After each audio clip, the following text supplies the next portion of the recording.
Assalamualaikum warahmatullahi wabarakatuh.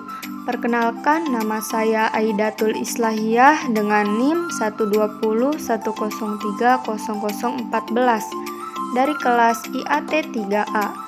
Kali ini saya akan membedah artikel dengan judul Autentifikasi Al-Quran melalui kritik teks. Mari simak di slide berikutnya.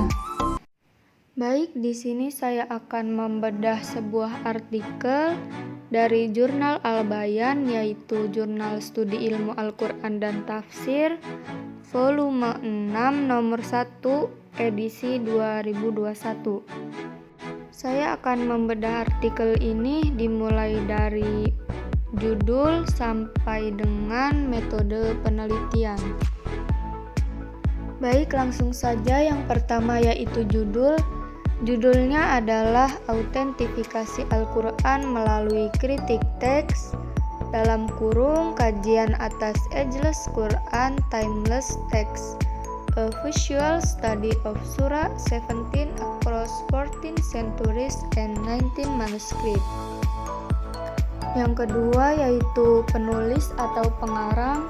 Pada artikel ini terdiri dari dua orang penulis, yang pertama yaitu Aqdi Rafiq Asnawi, yang kedua yaitu Ahmad Thaqif bin Ismail. Selanjutnya yaitu afiliasi atau lembaga. Penulis yang pertama yaitu Aqdi Rafiq Asnawi berasal dari Universitas Darussalam Unida Gontor.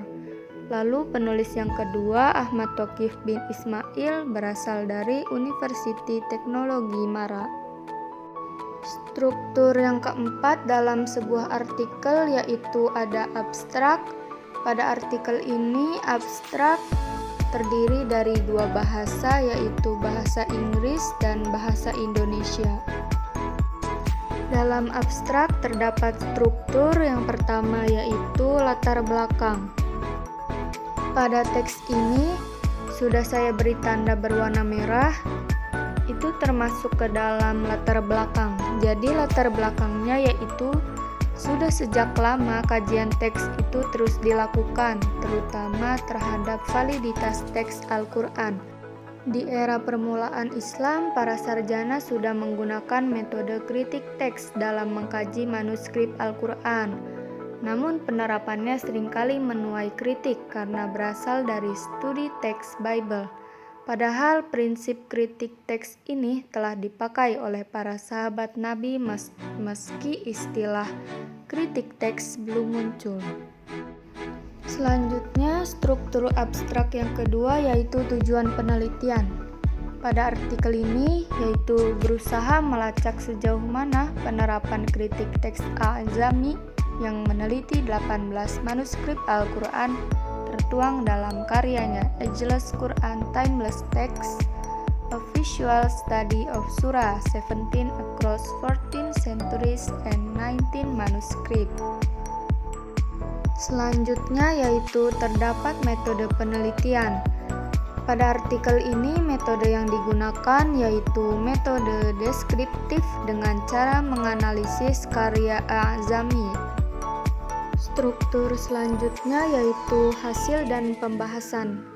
Jadi hasil pada artikel ini yaitu menunjukkan bahwa Al-Azami menerapkan beberapa prinsip kritik teks seperti pencarian kesalahan teks, analisa perbandingan manuskrip, dan perbedaan tulisan Al-Quran dari masa ke masa.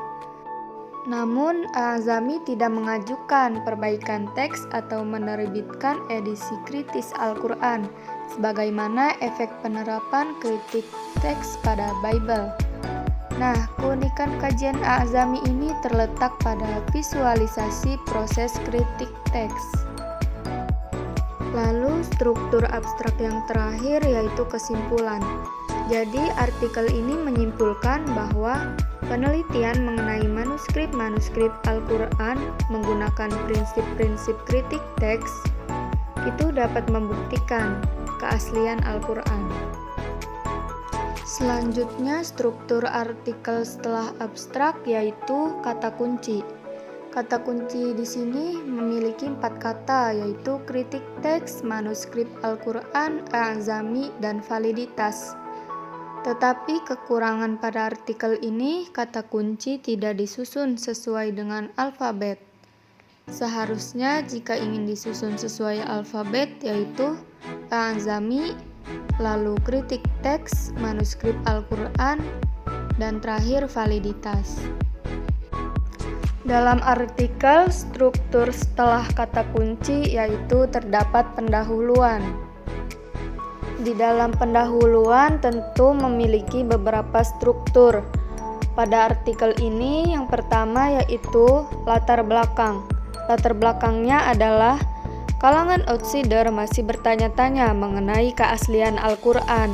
Sementara usaha untuk mencari bukti keaslian Al-Quran itu terus dilakukan melalui studi manuskrip Al-Quran yang berasal dari era kemunculan Islam.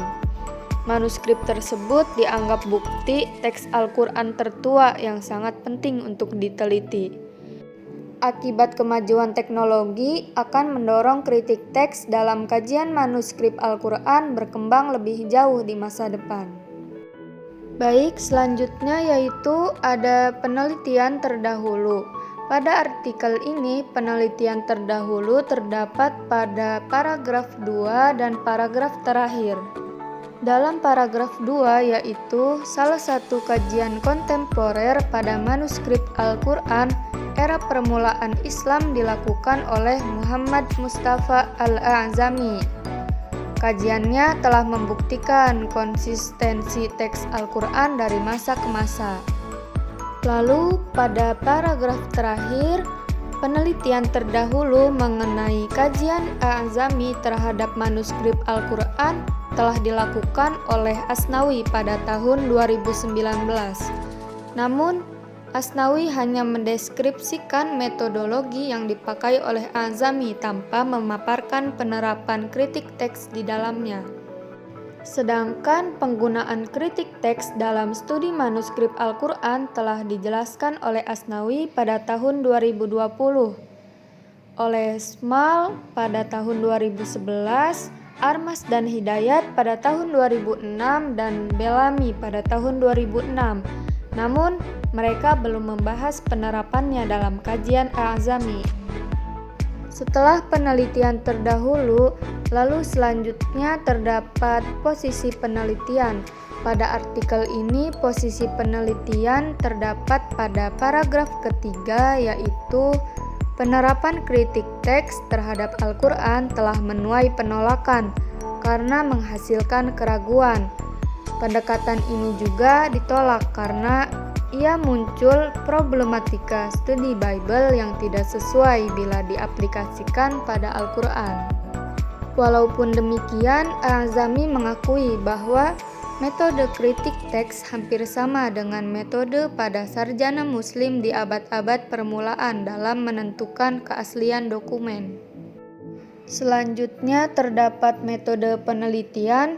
Perlu diketahui pada artikel ini, metode penelitian tidak ditulis pada bab tersendiri, melainkan digabung dengan pendahuluan. Metode yang digunakan pada artikel ini untuk menyelesaikan permasalahan akademis yaitu penulis menggunakan metode deskriptif analisis dan komparatif untuk menganalisis karya A'zami serta membandingkan dengan kajian semisalnya. Lalu struktur yang terakhir pada pendahuluan yaitu formula penelitian. Di dalam formula penelitian terdapat tujuan, fokus penelitian, dan pertanyaan penelitian.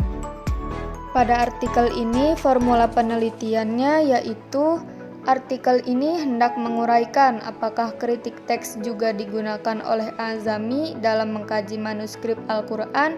Jika digunakan, bagaimana penggunaan tersebut?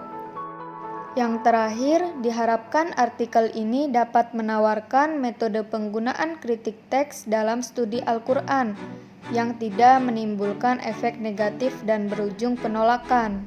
Diharapkan juga bisa menjadi jalan dalam menemukan keaslian Al-Quran.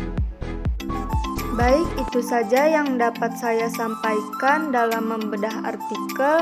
Terima kasih khususnya kepada teman-teman semua yang telah menonton video ini sampai akhir. Mohon maaf bila banyak kekurangan dalam penyampaian atau penulisan. Wassalamualaikum warahmatullahi wabarakatuh.